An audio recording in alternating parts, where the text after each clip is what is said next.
안녕하세요. 저는 30대 중반 여자입니다. 저희 엄마 아빠는 저를 혼자 임신하셔서 결혼하셨고 20살 때 쟤를 낳으셨어요. 엄마는 지금으로는 너무 어린 나이였을 때 저를 낳고 키우셨고 3년 후에 남동생까지 낳으셨습니다. 우리 네 식구는 씁쓸하지만 남들처럼 화목한 날들을 보내지 못했어요. 어렸을 적부터 아빠는 술에 의존하여 집안을 항상 공포 분위기를 조성하셨고 저희 가족들은 항상 아빠에게 위협받고 살아야만 했습니다. 엄마는 아빠에 대해 감정이 안 좋아 남자 잘못 만난 본인 신세 타령을 하시며 아빠를 미워했지만 술 안 마셨을 때의 아빠는 절대로 나쁜 분은 아니셨어요. 비록 경제적으로는 능력이 좋으신 분은 아니었지만 정이 많으셔서 사람들을 좋아하시고 자식들을 많이 아껴주신 사랑 많으신 자상한 분이셨습니다. 우리 딸 너희들은 아빠의 보물이야. 아빠가 너희를 얼마나 사랑하고 있는지 잘 알지. 내 새끼들 봐서라도 아빠가 얼른 정신을 차려야 하는데 미안하다. 아빠가 짊어진 삶의 무게가 왜 이렇게 힘든지 모르겠다라고 말씀하시며 아빠의 내면 고뇌를 나누었습니다. 뭐가 그렇게 괴로우신지 어릴 적 제가 본 아빠의 모습은 많은 날들이 술에 젖어 있었고 저의 남매는 원래 아빠 모습을 잘 알았던지라 그런 아빠의 모습이 참 마음 아팠습니다. 그리고 어느 날 충격적인 광경을 목격하고서야 왜 아빠가 그리도 괴로워했는지 알 것 같았습니다. 바로 엄마와 삼촌의 충격적인 관계 때문이었어요. 아빠는 형제가 많으셨습니다. 아빠는 5남매 중 장남이 있었고 비록 큰 고모 한 분 계셨고 아빠들 밑으로 삼촌들과 고모들이 계셨습니다. 비록 가정에서는 화목하지 못할 지언정 저는 양가 부모님들에게는 기대하고 고대했던 첫 손주로서 부모님들과 친척들에게 사랑을 듬뿍 받고 자랐습니다. 후에 태어난 제 동생도 장손으로서 큰 사랑받고 자랐고요. 하지만 그런 저희들을 예뻐하면서도 유독 거리를 두시는 분도 계시더군요. 바로 아버지의 동생인 둘째 삼촌이라고 부르기 싫은 둘째 삼촌. 그 짐승만도 못한 사람이었습니다. 엄마는 삼촌이 왔다면 얼굴에 유독 화색이 돌았습니다. 얘들아, 삼촌 왔다. 오늘 우리 집에서 편히 쉬시고 가야 하니까 너희는 오늘 거실에서 자고 삼촌은 방에서 주무시게 알겠지라며 엄마는 저희에게 일러두었습니다. 둘째 삼촌은 운수업을 했던 터라 가끔 저희 집에 들러서 하룻밤을 자고 가는 일들이 좀 있었는데 원래 저희는 단칸방에서 살다가 제가 첫 전학교 1학년 됐을 때 방 2칸짜리 빌라로 이사 갔거든요. 둘째 삼촌이 저희 집에 들을 때마다 그중 제 방을 삼촌에게 내어드리고 남동생과 거실에서 잤습니다. 저는 삼촌이 저희 집에 올 때마다 맛있는 간식을 사가지고 와서 어색한 가운데에서도 저희랑 놀아주는 게 좋았고 그걸로 인해 멀기만 느껴졌던 둘째 삼촌에게 조금씩 정이 쌓여갔네요. 둘째 삼촌이 올 때마다 아빠도 술을 안 마시고 부모님들도 간만에 분위기가 하기에 좋아져서 한때 저희는 둘째 삼촌이 오기만을 기다리기도 했습니다. 그런데 어느 날 새벽이었어요. 제가 힘든 가정에서 살다 보니 어렸을 때부터 눈치가 빨랐고 명확하다고 해야 하나 나이에 비해 철이 조금 빨리 든 케이스였어요. 당시 동생은 자고 있었고 그날따라 이상한 느낌을 본능적으로 느꼈는지 새벽에 눈이 번쩍 뜨이더라고요. 그런데 마침 엄마가 화장실에서 물 내리는 소리와 동시에 나오는 것이었습니다. 아직도 안 잔다고 뭐라고 잔소리할까봐 저는 얼른 눈을 감아 잠든 척을 했는데 이상한 일이 일어났습니다. 엄마는 저를 가만히 보시다가 조심스럽게 몸을 움직이며 안방이 아닌 바로 삼촌이 자고 있는 제 방으로 들어가는 것이 아니겠어요. 어린 나이임에도 불구하고 저는 그게 심상치 않은 일임을 본능적으로 알았습니다. 저는 순간등이 새해지며 무슨 촉이 왔는지 조심스럽게 몸을 일으켜 숨죽여 제가 앞으로 다가갔습니다. 저희 집 방문 이어술에서 잘 닫히지 않았는데 그 탓에 열려있는 작은 틈으로 전 훔쳐보게 되었습니다. 그리고 여태까지도 평생을 트라우마로 남은 잊지 못해 그 장면을 목격하게 되었습니다. 형수와 시동생으로서 금기시한 일들을 벌이고 있었습니다. 저는 너무 놀라 어떻게 해야 할지 그 자리에서 얼어붙고 말았습니다. 그때 거실에서 동생이 제가 곁에 억지로 허전했는지 음하며 자세를 뒤척였고 이 소리를 들었는지 그들은 모든 행동을 멈추고 엄마는 재빠르게 옷매무새를 가다듬더군요. 저는 들킬까 싶어 제자리로 돌아와 다시 자는 척을 하며 누웠고 엄마는 어두움 속에서 추악함을 가린 채 아무 일도 없었다는 듯 안방으로 돌아왔습니다. 저는 그때부터 아무에게도 말 안 하고 혼자 생각이라는 것을 했는데 오래 고민 끝에 나온 결론은 단순하게 모든 진실을 밝히자라는 것이었습니다. 그렇게 해버리면 어린 마음에 모든 게 다 제자리를 찾고 정상으로 돌아올 것 같았거든요. 비틀린 이 이상한 현실에 하루도 머물고 싶지 않았던 저는 기회를 엿보다가 마침 아빠와 둘째 삼촌만 빼고 친가들이 모여 가족 식사를 하는 자리에서 제가 본 그날의 진실을 폭로하였습니다. 일목요연하고 또박또박 엄마랑 둘째 삼촌의 새벽에 제가 본 것들을 가감없이 얘기하자 엄마의 표정이 새하얗게 지으며 급한 대로 제 입을 막으려 했네요. 허나 이미 수상하니 느낀 큰 고모는 엄마를 젖혀두고 저를 방으로 내려와 차근차근 무슨 이야기인지 얘기해보라며 말씀하시는데 저는 말하다 말고 목이 메어와 울음을 크게 터뜨리며 말을 이어갔네요. 덕택이 집안은 발칵 뒤집혔고 둘째 삼촌은 소환돼서 친척들에게 어쩜 그런 짓을 벌일 수 있냐는 비난의 의사를 맞았습니다. 이 소식을 뒤늦게 들은 아빠는 충격을 금치 못하고 둘째 삼촌과 주먹이 욱하며 한바탕 난리를 벌였고 저의 가정은 얄궂게도 제 소망과는 다르게 파탄을 맞고 말았네요. 바로 엄마가 그 일을 계기로 제 유치원생 남동생을 데리고 둘째 삼촌과 행방을 감췄던 겁니다. 훗날 드라마나 영화에서 보는 남녀의 야반 도주를 보며 우리 엄마도 동생 데리고 둘째 삼촌과 저런 도피를 했을까 생각했네요. 가뜩이나 술을 필요로 했던 아빠는 아이 술독에 파묻혀 살게 되었고 엄마와 삼촌을 반드시 찾아내어 복수하겠다며 증오심을 닦고 다녔습니다. 아빠는 늘 술을 취한 채 정신적인 고통을 이기지 못하고 자고 있던 저를 이불에 쌓아 주수석에 태우고 어디에도 있는지 모르는 그들을 찾으러 나섰고 그럴 때마다 저는 두려움에 떨어야만 했습니다. 지금 생각해보면 아빠는 저의 폭로가 원망스러운지도 모르겠어요. 눈 감고 귀 닫고 모른 척 했으면 어쨌든 불행한 가정이나 어이울 수 있었을 텐데 그걸 폭로함으로써 파국에 치닫게 돼버렸으니 다 제 잘못이라는 생각이 들었습니다. 이럴 줄 알아서는 얘기하지 말걸 그냥 아빠를 속이고 모두를 속일 걸 진실을 알리는 것만이 꼭 올바른 게 아니라고 생각을 했네요.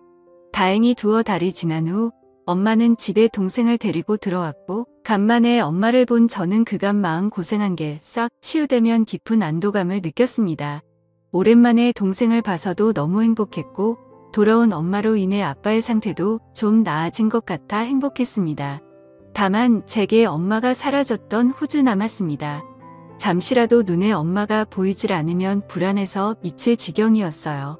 학교 갔다 서둘러 집에 왔는데 엄마가 없으면 빌라나 동네 인근을 다 뒤지고 다녔고 미용실에서 파마를 하고 있거나 동네 사람들과 같이는 엄마를 보고서야 안도의 숨을 내쉬고 했습니다. 그렇지만 혹시나가 역시나 얼마 아니던 다시 나갔어요. 이번엔 동생을 내버려 두고 혼자 나갔더군요. 동생이라도 곁에 있어 좋았지만 엄마가 언제 다시 올지 기다림의 끝은 알 길이 없었습니다. 아빠는 행여 엄마한테 연락이 오면 아빠한테 바로 전화하라고 했고 그 사이 저희 동네에서는 소문이 다 돌았습니다. 저희 엄마가 바람나서 집을 나간 것 같다고요. 택하면 애 엄마가 보이질 않으니 그럴 수밖에 해요.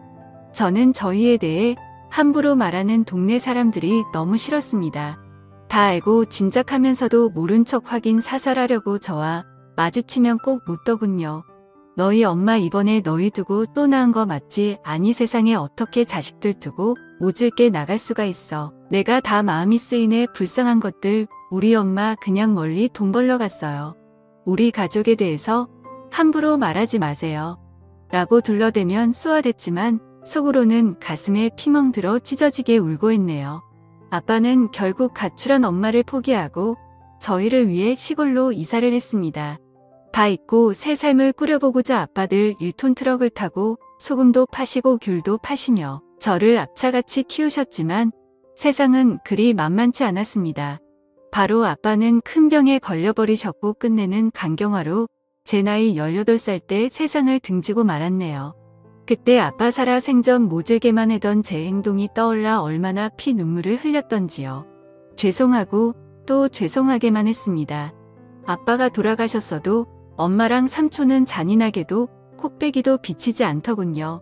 아빠를 배신하고 어디서 둘이 그렇게 잘 먹고 잘 사는지 나중에 반드시 찾아가 이 아픔 그대로 돌려주리라 다짐했는데요. 저희는 살기 위해 할아버지에게 맡겨졌다가 성인이 된 후 따로 근처에서 독립을 했습니다. 그리고 시간이 흘러 동생이 군대 갈 때쯤 저 역시 직장을 구해 대도시로 나왔고 또다시 현실에서 적응하고 있을 무렵 난데없이 엄마 동생인 오랫동안 왕래 없던 외삼촌이라는 작자한테 연락이 닿았네요. 외삼촌이야 그건 잘 지냈지. 네 아빠 그렇게 되고 동생 검사하느라 네가 누구보다 힘들었을 텐데 내 맘이 다 안쓰럽구나. 고시원 좁고 답답할 텐데 내가 보증금을 좀 대줄 테니 어디 원룸이라도 들어가 살지 않겠니? 순간 의문이 들었죠. 갑자기 외삼촌이 왜 나한테 뭔가 이상해서 좀 알아봤었는데 예상치 못하게도 그간 연락이 끊겼던 제 친엄마가 외삼촌 뒤에 있었던 게 아니겠어요. 저와 동생을 버리고 그놈이랑 살림 차리겠다고 도망가서 정떼며 살았을 땐 언제고 이제 와서 왜 이렇게 우의적으로 나오는지 고맙기는커녕 기가 찼습니다. 아빠와 저희를 배신하고 그 짐승 같은 둘째 삼촌놈이랑 도피해서 얼마나 때깔 좋게 잘 먹고 잘 살았는지 확인해 봤더니 이게 앵걸 어느 새 남자를 갈아버렸네요. 제가 이 사실을 입 밖에 내니 엄마는 주위를 살피며 은밀하게 말하게 자신 낳고 살다 보니 안 맞는 부분도 많고 사람들 눈도 있고 윤리적으로도 이건 아닌 것 같다. 뒤늦게 맘먹고 정리했다. 지난 세월 죄책감 떨치고 새 인생 살고 싶어 너하고도 연락한 거고 라고 합니다. 순간 뭐지 싶었네요.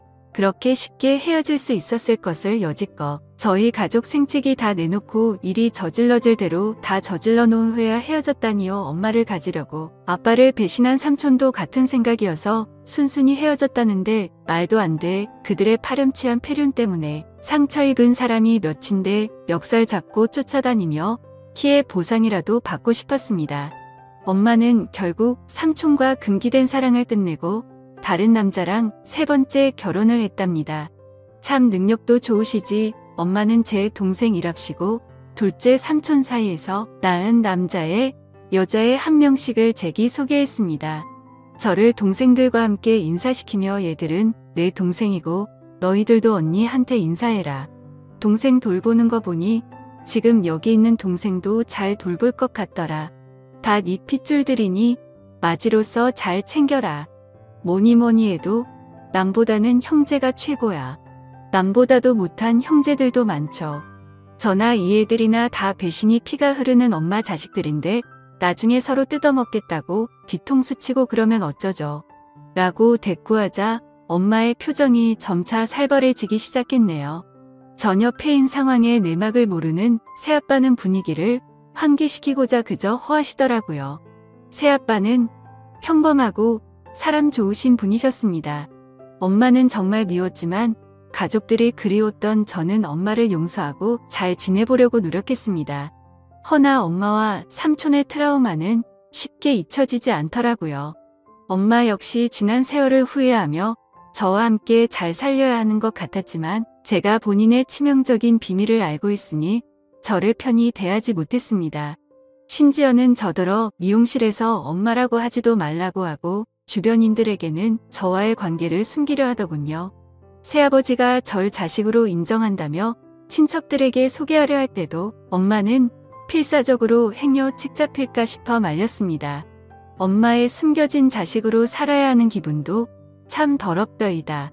더러운 놈의 둘째 삼촌 자식들은 엄마 거리며 당당하게 살고 있는데 우리 아빠 자식이었던 전 왜 숨겨져야 하는지 감정이 분노가 스멀스멀 살아났습니다. 더욱이 참을 수 없었던 건 엄마는 수련전만 하면 꼭 아빠 욕했는데 나 네 아빠가 아직도 지긋지긋해. 나 O형인데 왜 니들은 니들 아빠처럼 A형이냐고. 너나 네 동생이나 아빠 너무 쏙 빼닮아서 싫어. 처음부터 내 손으로 쭉 키운 이 세 동생들한테 정이 더 가더라고. 애 같은 손가락이라도 더 아프고 덜 아프고 하잖아. 네가 차별받는 것도 단이 아빠 탓이고 내가 삼촌과 불륜 저지른 것도 네 아빠 책임이야. 알아, 네 아빠 결혼 자체가 나한테는 인평생 지옥이었다고. 삼촌과 불륜을 저지른 건 모두 다 아빠 잘못이라고 떠넘기며 책임을 지었습니다. 참을 수가 없었습니다. 저는 결국 엄마를 용서하지 못하고 자리에서 일어나 엄마에게 마지막 인사를 했네요. 이제 도저히 못 들어주겠다. 엄마한테는 최악의 남편이었을지 모르겠지만 나한테는 우리한테는 최고 좋은 아빠였어. 이제 더 이상 엄마 못 볼 것 같아. 우리도 그만하자. 엄마와의 지긋지긋한 인연이야말로 끝내기로 맘먹고 절연을 선언 후 다신 엄마를 보지도 찾지도 않았습니다. 엄마도 마찬가지였고요. 엄마와 저는 지독한 악연이었습니다. 전 여전히 세상에 혼자 지내고 있네요. 남자가 두렵고 제 몸에 엄마의 더러운 피가 흐르는 것 같아 저는 결혼을 못할 것 같아요. 엄마 때문에 제 자신도 상대방도 믿지 못해요. 아무튼 영원히 그럴 겁니다.